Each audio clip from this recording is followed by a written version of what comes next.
1. Tuduhan perselingkuhan antara saksi Putri Chandrawati dengan korban hanyalah imajinasi pisisan penuntut umum. Dalam surat tuntutan penuntut umum halaman 401 angka 1 dan halaman 402 sampai dengan halaman 403 angka 8 menyatakan terjadinya peristiwa di Magelang antara terdakwa dengan korban didasarkan pada dalil adanya perselingkuhan antara saksi Putri Chandrawati dengan korban. Tuduhan penuntut umum hanya didasarkan hasil poligraf yang telah diterangkan oleh ahli Aji Febrianto Ar-Rasyid di bawah sumpah di muka persidangan. Penuntut umum menggunakan hasil poligraf yang menunjukkan saksi Putri Chandrawati berbohong berselingkuh dengan korban. Namun, hasil poligraf tersebut telah diuji di muka persidangan berdasarkan keterangan ahli Aji Febrianto selaku ahli poligraf di bawah sumpah pada tanggal 14 Desember 2022 yang menyatakan pertanyaan tes poligraf yang diajukan kepada saksi Putri Chandrawati merupakan pesanan dari saudara Wira selaku Kasubdit 1 di Tipidum sebagai penyidik dengan pertanyaan titipan, apakah saksi Putri Chandrawati berselingkuh dengan korban? Pertanyaan tersebut tidak relevan dengan perkara akuo.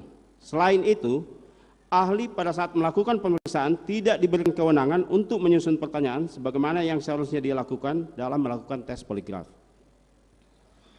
Di samping itu, ahli poligraf Aji Febrianto juga membenarkan saksi Putri Chandrawati sempat menangis saat diminta menceritakan kejadian di Magelang pada tanggal 7 Juli 2022. Namun, pemeriksaan tetap dilakukan padahal sebelumnya saksi Putri Chandrawati sudah menyatakan keberatan untuk menceritakan kejadian kekerasan seksual tersebut.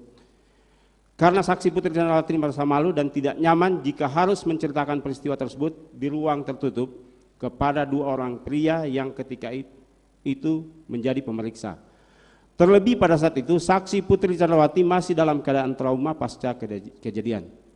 Dengan kondisi psikologis dan emosi yang tidak stabil tersebut, tentunya hasil yang didapatkan dari tes poligraf itu menjadi tidak akurat.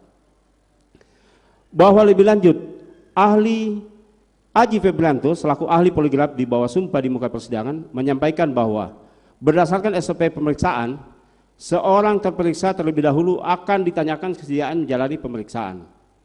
Ahli juga menerangkan pada saat pemeriksaan dilakukan terhadap saksi Putri Chandrawati, ahli tidak menyampaikan kepada saksi Putri Chandrawati padahal adanya SOP, perihal adanya SOP pemeriksaan tes poligraf bahwa terperiksa dapat menolak diperiksa di tengah jalannya pemeriksaan. Ahli juga menyampaikan kondisi saksi Putri Chandrawati dalam keadaan menangis saat pemeriksaan dilakukan. Hal tersebut menunjukkan saksi Putri Chandrawati berada dalam keadaan tertekan saat tes poligraf dilakukan. Berdasarkan ketentuan pasal 13 Peraturan Kapolri nomor 10 tahun 2009 yang mensyaratkan pada saat pemeriksaan poligraf terperiksa harus tidak dalam keadaan tertekan. Lalu guna memastikan kondisi saksi Putri Chandrawati dapat didukung dengan riwayat kesehatan terperiksa dan laporan hasil pemeriksaan psikologi. Berdasarkan ketentuan tersebut menunjukkan penuntut umum terkesan sangat memaksa dalilnya dengan menggunakan hasil tes poligraf sebagai alat bukti, padahal hasil tes poligraf tersebut didapat dengan cara yang bertentangan dengan ketentuan peraturan perundang-undangan. Bahwa terkait dengan pernyataan terdakwa yang disampaikan dalam persidangan yang menyatakan, ibu harus lapor bapak, jangan sampai ini menjadi duri dalam rumah tangga.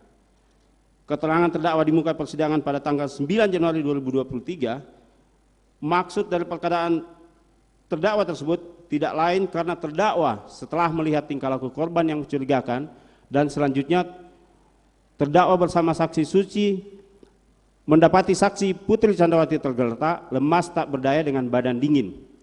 Kemudian saksi Putri Chandrawati sempat menyampaikan korban sadis. Maka terdakwa meyakini telah terjadi kekerasan terhadap Putri Chandrawati yang dilakukan oleh korban sehingga hal tersebut harus dilaporkan kepada Ferdi Sambo. Hal ini berkesesuaian dengan keterangan saksi Susi di muka persidangan pada tanggal 9 November 2022 yang pada pokoknya menyampaikan bahwa saksi Susi mendapati saksi Putri Chandrawati tergeletak di depan kamar mandi dengan kondisi lemas tak berdaya dengan badan dingin. Dengan demikian, asumsi penuntut umum tersebut tanpa dasar dan menyesatkan karena tidak didasarkan keterangan saksi dan alat bukti yang terungkap di persidangan.